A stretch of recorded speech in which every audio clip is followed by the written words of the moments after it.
Bonjour à tous, j'espère que vous allez bien, que vous avez passé un bon été et puis de bonnes vacances pour ceux qui étaient en vacances. La rentrée se prépare, il va y avoir quelques événements pour notre association des psychanalystes modernes, notamment, vous savez peut-être, Charles Pépin qui devrait nous faire une petite conférence, présenter son dernier livre bientôt. J'ai deux conférences aussi à vous proposer qu'on essayera de caler en fonction justement de la venue de Charles Pépin. La première sera sur un concept que j'avais envie finalement de partager avec vous, qui vient répondre au concept du psychanalyste britannique Donald Winnicott sur la mère suffisamment bonne. Qu'en est-il du père suffisamment bon? Donc j'espère que ça vous intéressera et que vous serez nombreux à cette intervention. Et puis une étude de cas clinique finalement qui m'a fait réfléchir où j'avais l'impression qu'il y avait un syndrome que j'ai voulu appeler le syndrome de l'enfant figé, qui n'a rien à voir avec le syndrome de Peter Pan, que je voulais partager avec vous et puis savoir ce que vous en pensez. Alors bien sûr, ces deux conférences seront partagées avec la coprésidente Anne-Marie Christina. Je pense que nous aurons la chance d'avoir notre secrétaire Pascal Brégeron et notre trésorière Laurence Macari, puisque le bureau s'est agrandi, comme vous le savez. Aujourd'hui, je voulais vous proposer quelques réflexions pour commencer un petit peu cette rentrée, puisque j'ai eu l'occasion de voir quelques reportages, quelques articles cet été qui m'ont fait un petit peu gamberger et qui ont alimenté mes célèbres insomnies, pour ceux qui sont déjà au courant, et qui m'ont évoqué, je voulais partager avec vous un petit peu ces réflexions, qui m'ont évoqué finalement l'influence que peut avoir l'angoisse de mort, comme angoisse primaire et originelle, sur l'évolution de Sapiens. Alors, aujourd'hui, on n'a toujours aucune piste en ce qui concerne, sur le plan scientifique, je parle, d'où vient la conscience de l'Homo sapiens. J'entends par la conscience, je sais que je suis né, je sais que je vais mourir, je sais que le temps passe, donc je sais que je suis. C'est ce qui permet de considérer notre entité, en quelque sorte. À tort ou à raison d'ailleurs. Ça, c'est un autre débat. Et cette conscience du moi, c'est la conscience donc, que ce moi est voué à disparaître. Cette conscience de notre conscience, contrairement visiblement aux autres animaux, puisque nous sommes dans la mémoire du passé et la projection d'un futur, l'imagination, cette conscience du moi, c'est la conscience aussi que ce moi va disparaître. Donc quelque chose de très anxiogène. L'angoisse de mort, l'angoisse du néant. Qu'est-ce qu'il y a après la mort? Personne ne le sait, personne n'est revenu pour nous le dire. On va émettre des hypothèses, on va avoir des croyances, chacun les siennes. Mais la réalité scientifique, c'est que on ne sait pas d'où vient la conscience et on ne sait pas où va la conscience. Donc cette angoisse est quelque chose de primitif et d'originel chez tous les Homo sapiens. Et cette angoisse de mort va finalement amener une grande différence dans l'évolution exponentielle de l'humain. L'humain est un primate, comme le gorille, comme le chimpanzé, et d'ailleurs le chimpanzé est sans doute le primate génétiquement le plus proche de nous. Ce qu'on s'aperçoit chez le chimpanzé, c'est que c'est un animal qui est relativement agressif. Alors je dis souvent que l'être humain ne porte pas forcément la violence en lui, mais je fais un distinguo entre la violence et l'agressivité. La peur, justement, et l'angoisse de mort, à mon sens, amènent davantage d'agressivité. C'est un petit peu, on va dire, cette phrase du général romain qui veut la paix, prépare la guerre. Le chimpanzé, on l'a observé, effectivement, il est capable de meurtre, on l'a observé passer des fois aux limites de sa frontière, attendre qu'il y ait un autre chimpanzé d'une tribu différente, le choper et le tuer. Et chez l'être humain, ben, on ne sait pas, mais on peut imaginer que c'est pareil. Hein. L'histoire de l'Homo sapiens s'étale sur très longtemps. On estime à peu près 300 000 ans, et encore, hein, certains spécialistes voient même plus. D'ailleurs, on a découvert un squelette visiblement d'Homo sapiens au Maroc il y a quelques années. Donc ça pourrait même s'étaler sur 400 000 ans, ce qui fait beaucoup. Et donc cette évolution, c'est aussi, on imagine qu'il n'a pas eu la conscience comme ça d'un seul coup, mais que c'est quelque chose qui a été évolutif. Sauf que tant qu'on était dans le cadre du chimpanzé, du primate, on pouvait tuer l'autre en l'agressant, en lui tapant dessus. Même si on dormait, ben, pour nous tuer, il fallait nous taper dessus, et donc on avait le temps de se réveiller, de se défendre. Et là, ben, j'ai entendu un reportage sur Arte que j'ai trouvé très intéressant, enfin j'ai vu la rediffusion sur YouTube, où ils expliquaient finalement, enfin un chercheur émettait l'hypothèse, pour être plus précis, de l'avènement du langage. Et il amenait cette idée qu'à un moment donné de son évolution, l'Homo sapiens a créé l'outil. Il s'est servi d'outils. Il a taillé des silex, il a fait des lances. Et qu'est-ce que ça a changé? Ben, ça a changé qu'au niveau de l'agressivité, on pouvait tuer sans avoir à se battre, avec peu de possibilités pour se défendre. Si pendant la nuit, pendant que vous dormez, il y a un autre type qui arrive avec une lance qui vous transperce, ça vous laisse quand même peu de chance.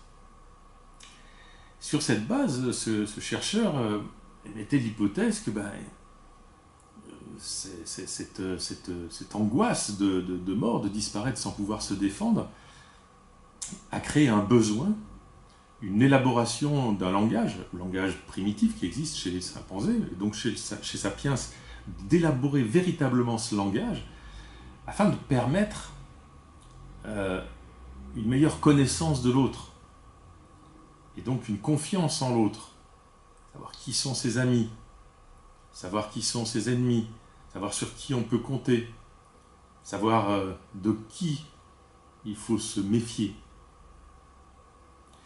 Le langage, c'est établir des plans, c'est pouvoir dire mais qu'est-ce que tu penses? Enfin, là, je vois ça avec mon esprit du XXIe siècle, bien sûr, hein, donc c'est pas de ça à l'époque, j'imagine.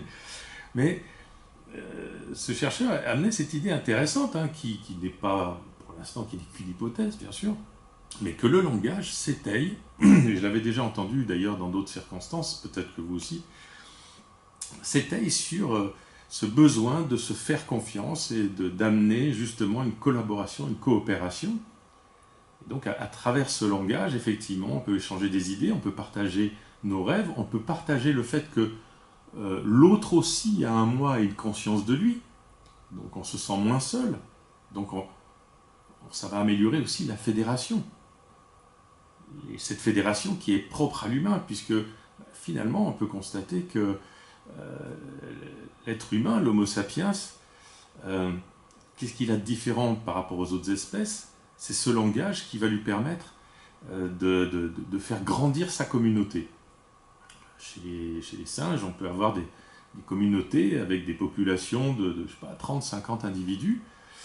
Chez l'Homo sapiens, au fur et à mesure que le langage va s'installer, qu'on va pouvoir communiquer, se faire confiance, savoir qui sont nos amis, nos ennemis, les hostiles, les moins hostiles, on va faire grandir cette communauté à 100, 150 individus. Jusqu'à, d'ailleurs, si on remonte à peu près à 12 000, 15 000 ans, selon les experts, à la sédentarisation. La sédentarisation où on va carrément construire, installer des villages et amener la population à plus de 500, 1000 individus. Alors, une hérésie de penser que c'est justement pour que l'individu se sente mieux, qu'il ait moins de travail à faire, qu'il y ait plus de collaboration, de coopération pour la tranquillité. Non, tout ça c'est faux, et d'ailleurs c'est la question que posait Yuval Noah Harari dans son merveilleux livre Sapiens, que vous connaissez peut-être. C'est que cette fédération, cette population qui grandit en termes de nombre d'individus, se fait au détriment de l'individu. Parce que dans la sédentarisation, finalement, on va travailler beaucoup plus par semaine, jusqu'à 70-80 heures. Aujourd'hui, on en est en moyenne dans le monde à 60 heures par semaine, alors que le chasseur-cueilleur, lui, travaillait environ 25 heures par semaine. Et puis le chasseur-cueilleur avait un cerveau plus gros que Sapiens quand il s'est sédentarisé, puisque il fallait qu'il retienne quel était l'arbre où on pouvait grimper en cas d'attaque d'un prédateur, la plante qui pouvait soigner, la grotte où aller sur le plan géospatial, comment se diriger pour aller à la grotte pour se protéger en hiver, et laquelle pour la saison des pluies. Alors que le sédentaire, finalement, aura besoin de moins d'informations, puisqu'il va être monotâche. Celui qui va faire les souliers, il va faire que les souliers. Celui qui va faire la culture va faire que la culture. Celui qui va chasser ne va faire que chasser. Donc, besoin d'un plus petit cerveau. Sur le plan physique aussi, le sédentaire va travailler, mais il va moins marcher. Il va rester souvent dans son espace clos, alors que le chasseur-cueilleur était en meilleure forme physique, puisqu'il grimpait aux arbres, puisqu'il marchait toute la journée. Il va avoir aussi plus de famine, le sédentaire, parce qu'il est en monoculture. Il va faire, selon les pays, uniquement du blé, ou uniquement du maïs, ou uniquement du riz, ou uniquement du mil. Alors que le chasseur-cueilleur, lui, maman, il y a quoi à déjeuner ce matin? Je sais pas, il va avoir des fourrés, il y a peut-être quelques baies, un escargot. Le chasseur-cueilleur ne souffrait pas de la famine. La famine existe depuis la sédentarisation. Et justement, ce qui est intéressant, c'est de se dire que cette famine et cette finalement sédentarisation va amener les premiers conflits interpersonnels, puisque quand on est en famine et que la tribu en face a de quoi manger et a des réserves dans ses greniers, on va avoir tendance, pour la survie du groupe, de la tribu, d'aller les attaquer. Donc les premières traces, même si on a eu avant, sporadiquement, puisque effectivement, comme le chimpanzé, l'être humain est sans doute un animal agressif, mais les vraiment premières traces de conflits interpersonnels à un certain nombre d'individus, première guerre, on pourrait dire en quelque sorte, c'est les squelettes abîmés, on les retrouve il y a à peu près 12 000 ans. Aujourd'hui, en tout cas, les plus anciens remontent à 12 000, 15 000 ans. Donc c'est effectivement monoculture, monotâche, et puis guerre de voisinage, parce qu'il y en a un qui a des trucs qu'on a besoin, qu'on n'a plus, et puis de toute façon, il faut bien bouffer, et puis on a toujours connu ça, hein, c'est le propre des guerres. Ensuite, les guerres ont été pour les idées aussi, pour les conquêtes, mais au début, c'était j'ai faim, putain, ils ont plein de trucs, les salauds, on va aller les attaquer. Donc, Yuval Noah Harari, dans Sapiens, se pose la question: pourquoi l'être humain se fédère de plus en plus au détriment de l'individu, qui va souffrir de la famine, qui va avoir un plus petit cerveau, qui va avoir un corps en moins bonne santé parce qu'il marche moins, et puis en moins bonne santé parce qu'il a une alimentation moins variée. C'est vrai qu'on peut se poser la question. Alors si on revient à l'angoisse de mort, on se dit que le langage et la fédération, plus on est dans le groupe, plus on se rassure. Et plus on est dans le groupe, plus on partage l'imagination, plus on crée des mythes, ce qui est la base du livre Sapiens aussi, des mythes, des croyances, des choses qui vont nous rassurer de l'après-mort. Et puis on va pouvoir partager l'art, laisser des traces dans les grottes de Lascaux, quelque chose qui va perdurer après notre mort. Et ça va être quelque chose de très important aussi. Donc l'angoisse de mort comme vecteur du langage, comme vecteur de la fédération, parce que finalement, au plus on se fédère, au moins il y a de groupes ennemis. Et aujourd'hui, finalement, ce qui fédère le plus, puisque la religion n'a pas fédéré entièrement, puisque il y a des religions différentes, il y a les religions abrahamiques, hein, le judaïsme, l'islam, le christianisme, les religions hindoues, les religions bouddhistes, les athées.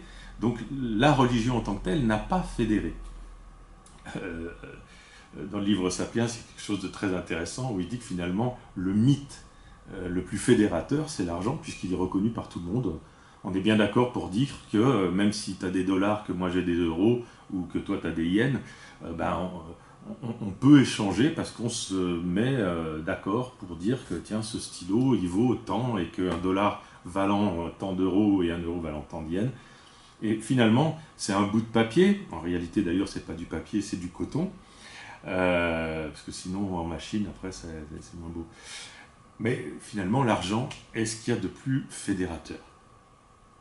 Alors, la fédération, aussi, comme le langage, peut-être pour avoir moins d'ennemis, pour se sentir plus appartenir à un groupe même mondialisé, au détriment de l'individu, mais qui va permettre, peut-être, de lutter contre cette angoisse de mort qui est consciente et bien souvent inconsciente et qui va se traduire par d'autres choses.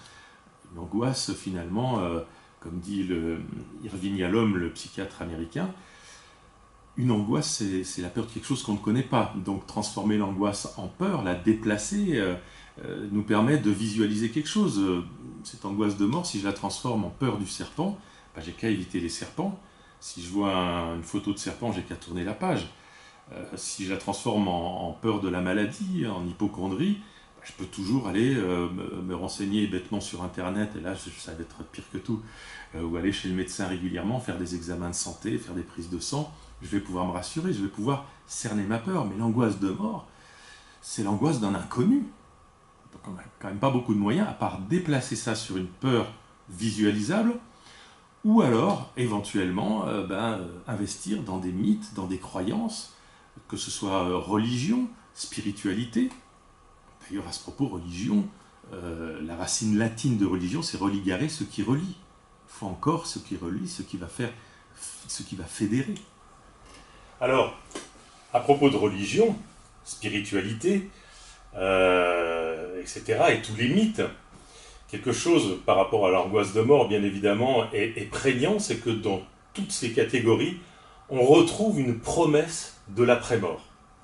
Que ce soit un paradis, que ce soit une réincarnation, voire même une métampsychose, c'est-à-dire une réincarnation dans une plante, dans un animal, un autre animal, etc.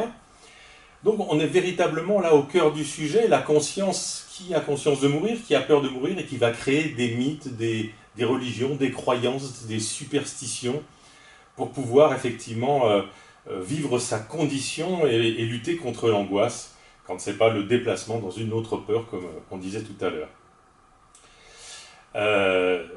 Et puis, parmi tout ça, il y a bien évidemment laisser une trace. Laisser une trace, c'est important, c'est écrire, faire un tableau, écrire une musique qui va rester, qui va perdurer après nous, écrire des livres, j'en sais quelque chose, j'ai écrit des livres, mais déjà tout petit, j'écrivais mon nom en faisant pipi dans la neige, c'est comme ça qu'on fait en Haute-Savoie.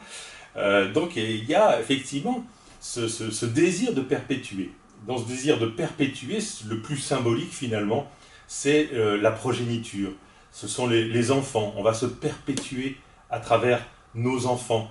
Quelque chose va rester de nous, la chair de ma chair et la chair de ma chair, les petits-enfants, les arrière-petits-enfants, il va rester quelque chose. Quand ce n'est pas un patrimoine, une maison, un château, une ferme, il y a quelque chose qui va perdurer. Tout ça nous parle de l'angoisse de mort, bien évidemment. Et c'est là où, une nouvelle fois, Irving Yalom, le psychiatre américain, disait que l'angoisse de mort précède l'angoisse de castration si chère à Freud. Et si on l'écoute dans ce sens-là, bien évidemment, parce que l'angoisse de castration, c'est quoi ? C'est se couper de la capacité de cette progéniture. Donc c'est retomber dans cette angoisse de mort. J'espère au fait que vous appréciez ces effets spéciaux extraordinaires que je vous offre aujourd'hui. En tout cas, moi ça m'amuse beaucoup. Alors pour revenir à la conscience, je disais au tout début que la conscience s'étaye aussi sur le souvenir du passé, la projection, l'imagination, le rêve d'un futur, et que finalement ça allait tracer une ligne entre le début, la fin, la naissance et la mort, qui va nous donner effectivement cette impression d'être une entité, d'être quelqu'un. Alors c'est très intéressant, j'ai vu un documentaire sur Netflix, je crois que ça s'appelle Le cerveau en bref, avec tout un épisode sur la mémoire, je vous invite à le regarder, c'est assez simple, c'est abordable et ça permet de comprendre des choses. Notamment que la mémoire, en fait, elle est défectueuse.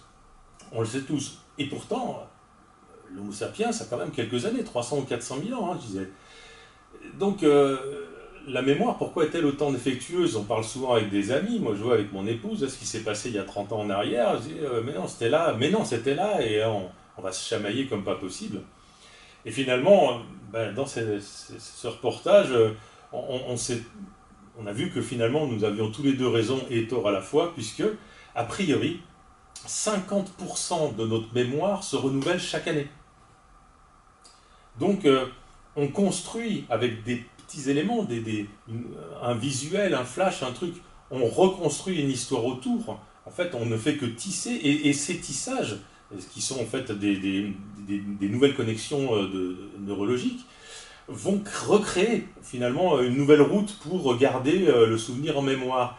Mais pour se souvenir du passé, pourquoi, après 300-400 000 ans, l'Homo sapiens a-t-il une mémoire autant encore défectueuse? euh, Certains parlent par exemple, qu'est-ce que vous faisiez le 11 septembre 2001, hein, quand il y a eu les avions dans les tours, et chacun a un souvenir précis. Et si on regarde bien, ah ben non, mais moi j'étais là, tout ça, mais tu pouvais pas être là puisqu'on avait déjà déménagé, tout ça. Enfin, vous connaissez le truc, effectivement, notre mémoire est défectueuse. Pourquoi on a une mémoire pour se souvenir du passé alors que cette mémoire n'est pas fiable? Ben justement, peut-être parce que cette mémoire ne nous sert pas à nous souvenir du passé. La mémoire n'est pas là pour nous souvenir du passé, elle est là pour préparer l'avenir. Préparer l'avenir pour mieux être adapté, savoir là où on a trébuché, savoir mieux se improviser dans l'avenir, prévoir des choses, se protéger, certes. Et puis la mémoire nous sert exclusivement aussi à forger l'imagination, à donner des éléments, à avoir des éléments dans l'imagination. C'est quoi l'imagination? Inventer un nouveau morceau de musique, inventer une peinture, on n'invente rien. On a tous, bien évidemment, des influences. Simplement, ces influences, ça et là, dans le passé, en musique, par exemple, moi, je vais choper un peu de ce souvenir de James Brown qui me plaît bien, que je vais mélanger avec un peu de Led Zepp et un peu de Janis Joplin, et puis un peu de Tino Rossi, mais ça, c'est plus rare. Et je vais en faire un nouveau morceau que je vais penser une œuvre originale, mais ça va être simplement, mon imagination va simplement être étayée sur un picorage d'éléments du passé. Pareil dans la technologie.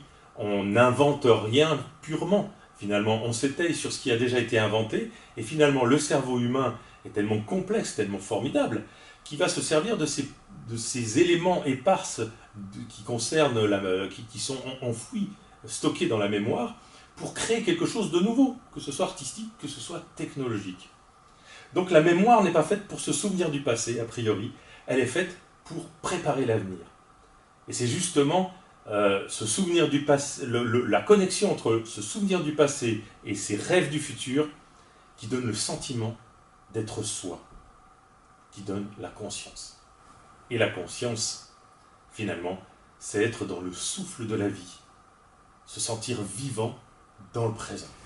À propos de souffle, et pour finir, je vous propose une petite réflexion sur la respiration et l'angoisse de mort. La respiration en tant que symbole de pulsion de vie et de pulsion de mort. C'est une alternance, la vie c'est une alternance de ces deux pulsions à travers cette symbolique de respirer. Quand on arrive au monde, première chose, c'est l'inspiration. Et la dernière chose qu'on fera au monde, ce sera une expiration, notre dernier souffle.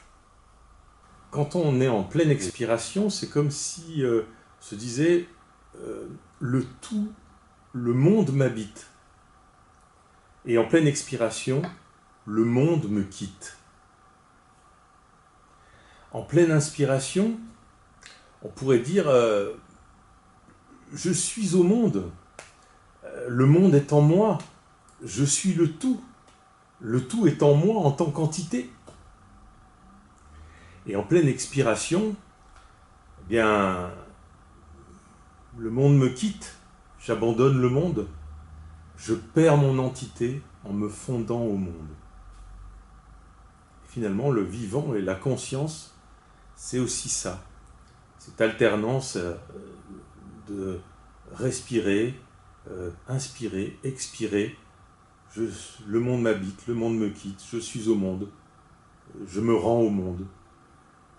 Et ça, c'est une alternance qui va... Alors, on peut travailler dessus, effectivement. Quand on fait quelque chose, on va le faire en inspirant. Quand on fait autre chose, on va le faire en expirant. Même en méditation, finalement, on nous invite à nous concentrer sur cette respiration, peut-être aussi pour nous rendre compte, prendre conscience que l'on est vivant, que l'on est en train de vivre. En train de vivre.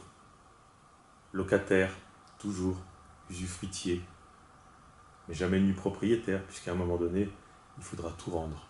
Donc la question est, qu'allons-nous en faire? Ou comme disait Jésus le psychanalyste, qui m'est cher, vous le savez tous, allons-nous être à même de repartir aussi vide que ce qu'on l'était en arrivant?